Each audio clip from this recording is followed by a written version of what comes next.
Hi guys, welcome to Cric Chat Venkatesh. ఈ thrilling Thursday రోజున 2 మ్యాచ్లు ఉన్నాయి. ఫస్ట్ మ్యాచ్ 3 o'clockకి వెస్టిండీస్ వర్సెస్ సౌత్ ఆఫ్రికా. తర్వాత ఆఫ్కోర్స్ 7 o'clockకి India will take on Zimbabwe.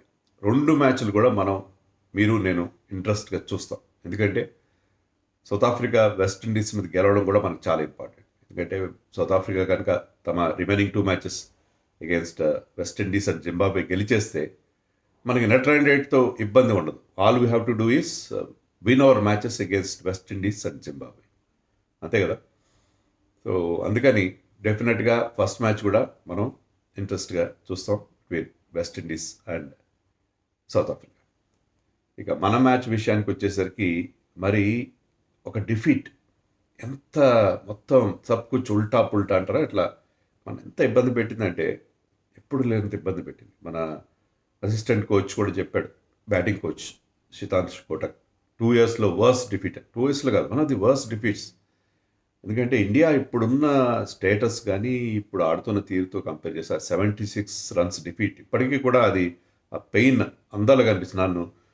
నాకు ఎవరు కనిపించినా సరే, క్రికెట్ గురించే మాట్లాడతారు. నేను ఎక్కడ కనిపించినా, నేను బ్యాంక్కి వెళ్ళినా ఎక్కడికి వెళ్ళినా అందరూ అదే మాట్లాడతారు కదా. అందరూ కూడా everybody was talking about that defeat.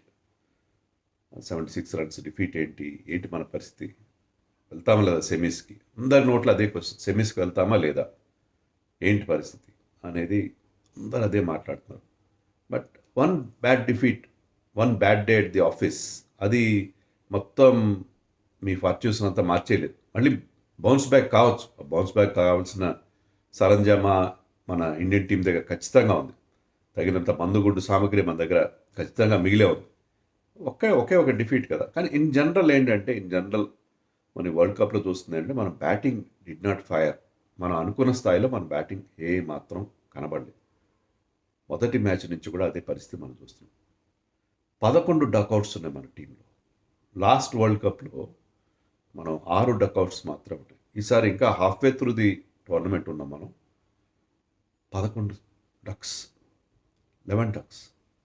మన batting average of our batters is 20, which is lowest. Super 8లో వచ్చిన అన్ని టీమ్స్లో lowest 20.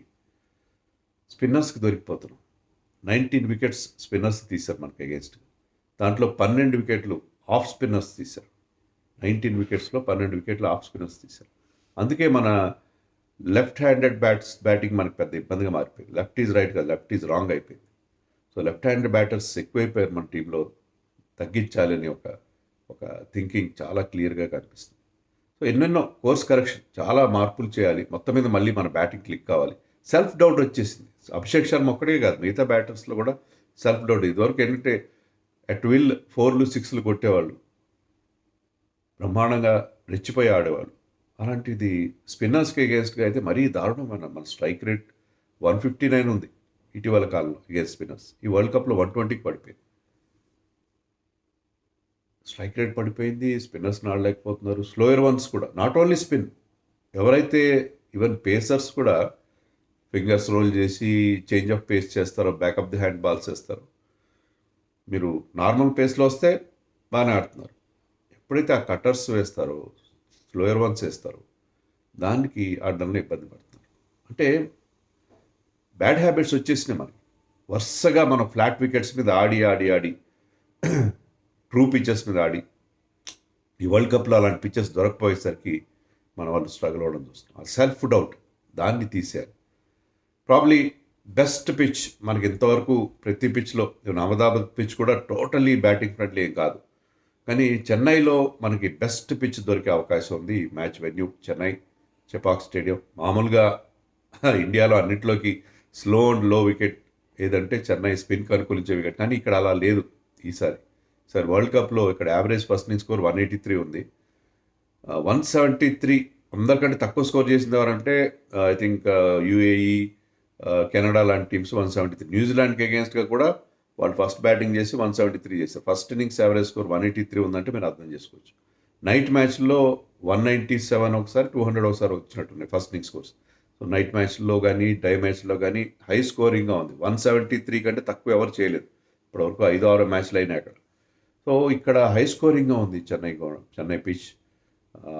Centre wicket, black soil wicket, red soil కాదు, బ్లాక్ సాయిల్ వికెట్ అయినా ట్రూ వికెట్ ఇది, స్లోగా ఉండే అవకాశం లేదు. Centre of the centre wicket కాబట్టి ఈక్వల్గా స్క్వేర్ బౌండరీస్ రెండు వైపులా సమానంగా ఉంటాయి. కొన్నిసార్లు మనం ఇబ్బంది పడింది ఏంటంటే ఒక సైడ్ స్మాల్ బౌండరీ, ఒక సైడ్ బిగ్గర్ బౌండరీ ఉండడం లాంటివి మనం ఫేస్ చేస్తాం. కానీ ఇక్కడ అలా కాదు. సో పిచ్ మనకు అనుకూలంగా, అంటే మన ఫ్లాట్ వికెట్స్ గురించి మనం అనుకుంటున్నాం కదా, మనకు అలవాటైన ఫ్లాట్ వికెట్ లాంటి ఫ్లాట్ వికెటే ఉండే అవకాశం ఉంది. డ్యూ ఫ్యాక్టర్ ఉన్నా లేకపోయినా పెద్ద ఇబ్బంది ఏం లేదు. డ్యూ ఫ్యాక్టర్ ఈ వరల్డ్ కప్లో అంటే ఈ this time of the year due అంత ఇంపార్టెంట్ రోల్ అయితే ప్లే చేయట్లేదు. డ్యూ ఉన్నా కూడా, కొద్ది గొప్ప డ్యూ ఉన్నా లేకపోయినా, సో కండిషన్స్ మనకు అనుకూలంగానే ఉంటున్నాయి. జింబాబ్వే మీద మన రికార్డ్ చాలా అంటే చాలా బాగుంది. 13 T20 ఇంటర్నేషనల్స్ ఆడాం మన జింబాబ్వేతో ఇప్పటివరకు. ఆ 13 మ్యాచ్ల్లో 10 గెలిచాం, 3 మాత్రం ఉంటాయి ఓవర్ ది ఇయర్స్.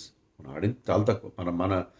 మనం భారతదేశంలో, మన ఇండియా గడ్డ పైన మనం ఒక్కసారి కూడా జింబాబ్వేతో ఆడలేదు గతంలో. ఫస్ట్ టైం ఆడుతున్నాం. మనం ఆడిన మ్యాచ్లు జింబాబ్వేలో ఆడాం, లేకపోతే వేరే న్యూట్రల్ వెన్యూస్లో వరల్డ్ కప్స్లో ఆడాం కదా తప్పిస్తే. కానీ ఆ 10 మ్యాచ్లు మీకు గుర్తుండే ఉంటుంది. 2024లో మనం T20 వరల్డ్ కప్ గెలిచిన వెంటనే మెయిన్ ప్లేయర్స్ అందరికీ రెస్ట్ ఇచ్చి, అఫ్కోర్స్ అప్పటికే విరాట్ కోహ్లీ, రోహిత్, జడేజా రిటైర్ అయిపోయారు. ఒక యంగ్ టీం వెళ్ళింది జింబాబ్వేకి immediately after the world cup. దాంట్లో శుభ్మన్ గిల్ క్యాప్టెన్సీలో వెళ్తే ఫస్ట్ మ్యాచ్ ఓడిపోయారు మన వాళ్ళు.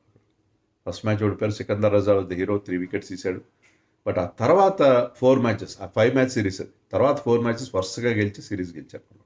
So last 4 matches against Zimbabwe మనం హ్యాపీగా గెలిచాం. దాంట్లో ఒక 10 వికెట్ విక్టరీ కూడా ఉంది. Abhishek Sharma was there at that time also.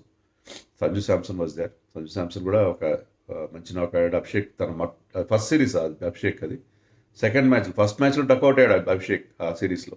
Second మ్యాచ్లో సెంచరీ కొట్టాడు. 200+ స్ట్రైక్ రేట్. సో మనకి జింబాబ్వే మీద మన రికార్డ్ బాగుంది, పిచ్ బాగుంది, చెన్నై క్రౌడ్ మనకు మంచి సపోర్ట్ ఇస్తారు, అంతా బాగుంది. ఈవెన్ సంజు శాంసన్ విపరీతంగా సపోర్ట్ ఇస్తారు. సంజు శాంసన్ కనుక ఆడితే, ఎందుకంటే is going to play for Chennai from this season. So అంతా బాగానే ఉంది. మనం ఏంటంటే మీరు ఆ సెల్ఫ్ డౌట్ వదిలేసి మళ్ళీ పాత స్టైల్లో ఆడాలి. ఒక్క ఆ డిఫీట్ని మీ మైండ్ నుంచి డిలీట్ చేసేయాలి, ఎరేజ్ చేస్తే మళ్ళీ పాత స్థాయిలో మనం వాళ్ళు ఆడే అవకాశం ఉంటుంది. So that is the challenge in front of India. So పెద్దగా వరి అవ్వాల్సిన పని ఏమీ లేదు. మ్యాచ్ గురించి ఒకవేళ ఫస్ట్ మ్యాచ్ కనుక వెస్టిండీస్ గెలిస్తే అప్పుడు మీరు నెట్ రన్ రేట్ గురించి ఆలోచించాలి. అలా కాకుండా ఫస్ట్ మ్యాచ్లో సౌత్ ఆఫ్రికా గెలిస్తే ఈ నెట్ రన్ రేట్తో పని లేదు. Just you have to win this match. ఒకవేళ సౌత్ ఆఫ్రికా ఓడిపోయినా సరే నెట్ రన్ రేట్ గురించి ఎక్కువ ఆలోచించకుండా ముందు మ్యాచ్ గెలవడం గురించి ఆలోచిస్తే సరిపోతుంది. నెట్ రన్ రేట్ కూడా పిక్చర్లో ఉంటుంది, బట్ నెట్ రన్ రేట్ కంటే కూడా మ్యాచ్ గెలవడం మీద ఎక్కువ ఫోకస్ పెట్టాలి. నెట్ రన్ రేట్ కోసం వెళ్తే మొదటిగా మోసం వచ్చే ప్రమాదం కూడా ఉంటుంది. సో అన్ని జాగ్రత్త పెట్టుకొని ఇప్పటికి ఒక వేకప్ కాల్. మీకు వరుసగా విజయాలు గెలుస్తూ మీరు 2 రకాలు స్పాయిల్ అయిపోయారు. ఫ్లాట్ పిచెస్ మీద ఆడడం, తర్వాత ఆడిన ప్రతి మ్యాచ్ ఆల్మోస్ట్ గెలవడం. ఆ 2 రకాలుగా స్పాయిల్ అయిన ఇండియన్ టీంకి ఒక చిన్న గుణపాఠం, చేదు అనుభవం ఎదురైంది. దాని నుంచి బయటపడి India has to do well. మరి టీంలో మార్పులు చేర్పులు మనం అనుకున్నట్టుగానే రింకు సింగ్ టీంలో జాయిన్ అయినట్టు చెప్తున్నారు. కానీ అతని వాళ్ళ ఫాదర్ హెల్త్ ఏమాత్రం బాగాలేదు, వెంటిలేటర్ మీద ఉన్నాడు. కాబట్టి అతని స్టేట్ ఆఫ్ మైండ్ ఎలా ఉంటుంది అన్న విషయంలో అతనికి సందేహం ఉంది. సో రింకు ప్రాబ్లీ ఆడించరు అని అంటున్నారు. ఆ కేసులో మరి నెంబర్ 3లో ఇషాన్ కిషన్ ఆడతాడా, సంజు శాంసన్ ఓపెన్ చేస్తారని ఒక టాక్ కూడా వినిపిస్తుంది. సంజు ఓపెన్ చేస్తే ఇషాన్ నెంబర్ 3లో ఆడతాడు. నాకైతే పర్సనల్గా ఇష్టం లేదు, నిన్న కూడా చెప్పాను వీడియోలో. ఎందుకంటే ఇషాన్ కిషన్ మీకున్న ఓన్లీ బ్యాటింగ్ సక్సెస్, అంత బాగా ఆడుతున్న బ్యాట్స్మెన్ అతని ప్లేస్ని ఎందుకు డిస్టర్బ్ చేయాలని నా అభిప్రాయం. ఓకే, 3లో ఇషాన్ కిషన్ ఆడితే 4లో సూర్య, 5లో తిలక్ వర్మ, ఆ రకంగా కొంత బ్యాటింగ్. అలాగే అక్షర్ పటేల్ రిటర్న్ అవడం కూడా చాలా వరకు గ్యారంటీ. అక్కడ పేసర్స్కి అంత హెల్ప్ లేదు, స్పిన్నర్స్ కొద్ది గొప్ప హెల్ప్ ఉందంటే మరి హర్షదీప్ని డ్రాప్ చేసి కుల్దీప్ని ఆడిస్తారా? I don't think so. Harshdeep will continue అని అనుకుంటున్నాను నేను. సో 2 మార్పులు, ఒకటేంటంటే రింకు ప్లేస్లో సంజు శాంసన్ టీంలోకి రావడం, తిలక్ వర్మ కంటిన్యూ అవుతాడు, అండ్ అక్షర్ ప్లేస్లో వాషింగ్టన్ ప్లేస్లో అక్షర్ వస్తాడు అనుకుంటా. వాషింగ్టన్కి అక్కడ గ్రౌండ్లో అలవాటు, చెన్నైకి చెందిన చెన్నై కురాడు, అయినా సరే వాషింగ్టన్ ఎలా జస్టిఫై చేసుకుంటారు? అంటే సంజు ప్లేస్లో వాషింగ్టన్ వస్తారా? There is a possibility. But Sanju Samson top of the ఆర్డర్లో అతనే ఉంటాడు. వాషింగ్టన్ వస్తే మీకు ఆ లెఫ్ట్ రైట్ ప్రాబ్లమ్ సాల్వ్ కాదు కదా. మీరు you will be adding 1 more left hander, అందుకంటే ఏం కాదు. ఇంకో ప్లేస్లో వాషింగ్టన్ తీసుకుంటే లెఫ్ట్ హ్యాండర్గానే ఉంటాడు. So several issues to settle. మరి ఏం చేస్తారనేది చూడాలి. వాషింగ్టన్ ఇన్ఫ్యాక్ట్ మనం ఇందాక చెప్పుకున్న సిరీస్ వరల్డ్ కప్ తర్వాత మనం జింబాబ్వే వెళ్ళినప్పుడు Washington was the player of the series. 8 wickets వచ్చినాయి అతనికి. సో చాలా చాలా ట్రికీ సెలక్షన్ ఇష్యూ. ఎవరిని ఎక్కడ ఆడించాలి, బ్యాటింగ్ ఆర్డర్ విషయంలో కొన్ని టఫ్ కాల్స్ తీసుకోవాలి. ఎవరిని టీంలో ఆడించాలి, సంజు శాంసన్ని తీసుకోవాలా వద్దా, రింకు సింగ్నే కంటిన్యూ చేయాలా, ఓన్లీ అక్షర్ పటేల్ రావడం ఒక్కటైనా మార్పు. అక్షర్ పటేల్ ఖచ్చితంగా వస్తారు, రాకపోతే మాత్రం something wrong with this team management అనుకోవాలి మనం. ఎందుకంటే అక్షర్ పటేల్ అండ్ ప్లేయర్ని పక్కన పెట్టడం అనేది చాలా చాలా దారుణమైన విషయం. జింబాబ్వే టీంలో మార్పులు ఏమైనా ఉంటాయి, వాళ్ళ కెప్టెన్కి చేతికి దెబ్బ తగిలింది, కానీ ర్యాన్ బర్ల్ వచ్చాడు ప్రెస్ మీట్కి, అతను అదేం లేదు కెప్టెన్ ఫిట్గానే ఉన్నాడని చెప్పాడు. అలాగే Musekiwa, I think I'm pronouncing his name correctly, అనే ఒక ప్లేయర్ 2 సార్లు అతను హెట్మేర్ క్యాచ్ డ్రాప్ చేశాడు. స్టార్టింగ్లో ఒకసారి, మధ్యలో ఒకసారి. చాలా కాస్ట్లీగా పరిగణించింది. రన్స్ కూడా చేయట్లేదు. అతని ప్లేస్లో వేరే వాళ్ళని ఆడిస్తారా? అలాగే మసకాడ్జా వాళ్ళ లెఫ్ట్ ఆర్మ్ స్పిన్నర్ని ఆడిస్తారా, లేకపోతే the tall left arm seamer Richard అన్గరావాని ఆడిస్తారా అనేది చూడాలి. అన్గరావా ఆడిస్తారేమో బహుశా, ఎందుకంటే left arm spinner against so many left handers అంత ఎఫెక్టివ్ కాకపోవచ్చు. సో ఇండియాకి సమస్యలు డెఫినెట్గా ఉన్నాయి. అవన్నిటిని దాటుకోవాలి, ఎందుకంటే వీఆర్ ఛాంపియన్ సైడ్. ఇలాంటి ఛాలెంజెస్ ఉంటాయి. You have to show your character. So I think India will bounce back. ఈ మ్యాచ్తో ఒక కొత్త చాప్టర్, ఒక ఓటమి తర్వాత మళ్ళీ మన టీం ఎలా బౌన్స్ బ్యాక్ అవుతుందని చూపిస్తే అది రియల్ క్యారెక్టర్. అప్పుడు మీరు సెమీఫైనల్కి వెళ్ళడం కాదు మా టార్గెట్. మీరు అలాంటి టఫ్ సిచ్యుయేషన్స్ నుంచి బయటపడి మీరు మేము ఛాంపియన్ టీం, మేము ఎలాంటి టఫ్ సిచ్యుయేషన్ అయినా దాని నుంచి బయటపడతాము అని ప్రూవ్ చేసుకుంటేనే సెమీఫైనల్కి వెళ్ళడం కాదు కదా మా టార్గెట్. ఫ్యాన్స్గా మా టార్గెట్ మీరు టోర్నమెంట్ గెలవాలి. కష్టపడి పడుతూ లేస్తూ సెమీఫైనల్కి వెళ్ళడం కాదు. మీరు ఇక్కడి నుంచి బౌన్స్ బ్యాక్ అయ్యి ఇప్పుడు డిఫరెంట్ కండిషన్స్కి డిఫరెంట్ సిచ్యుయేషన్స్కి మీరు అడాప్ట్ చేసుకుని స్పిన్ బౌలింగ్ ఆడగలం, స్లోయర్ వన్స్ ఆడగలం అని చెప్పి మీరు ప్రూవ్ చేసుకోవాలి. So big challenge in front of Team India. వాళ్ళ టీంలో బ్యాటింగ్ చాలా వీక్గా ఉంది జింబాబ్వేది. బౌలింగ్లో they might pose some problem. Blessing Muzarabani కానీ, సికందర్ రజా, వాళ్ళ లెగ్ స్పిన్నర్ క్రీమర్ కూడా నాకు చాలా ఇంప్రెసివ్, టాల్ లెగ్ స్పిన్నర్, అతను కూడా ఇంప్రెసివ్గా అనిపించాడు నాకు. ఇట్స్ టర్నింగ్ ద బాల్ అంటే and he's looking giving it big rip. Okay, వాళ్ళ బౌలింగ్ బాగుంది, బ్యాటింగ్లో అంత బలం లేదు. సికందర్ రజా వాళ్ళ ఓపెనర్ బెనెట్ బ్రహ్మాండంగా ఆడుతున్నాడు. తర్వాత వాళ్ళ మరుమని వాళ్ళ కీపర్ బ్యాట్స్మెన్ కూడా మంచి ఆల్మోస్ట్ 160 స్ట్రైక్ రేట్తో బ్యాటింగ్ చేస్తున్నాడు. వీళ్ళు ముగ్గురు మినహాయిస్తే మిగతా బ్యాటింగ్ అంత స్ట్రాంగ్గా ఏం లేదు. They must be missing players like Brendon Taylor. But bowling బాగుంది. వాళ్ళు they might pose some challenge లేకుండా ఉండదని చెప్పను నేను. But India I think should win this easily. Run data వేరే పక్కన పెడితే పెద్ద ఇబ్బంది లేకుండా ఇండియా గెలిచేస్తారు. అలాగే మరి వెస్టిండీస్ ఓడిస్తారా South African? They are capable. ఆ మ్యాచ్లో కొద్దిగా డౌట్ ఉంది, కానీ I have no doubt in this match. మీకు ఇప్పుడే I'm sticking my neck out and saying that India will have it easy against Zimbabwe. మన టీం గురించి ఒక్క మ్యాచ్ ఓడిపోయినంత మాత్రాన్ని మనం అంత బెంగపడాల్సిన అవసరం లేదు. India will definitely win against Zimbabwe. But West Indies south Africa match, that is more interesting. ఏమంటారు?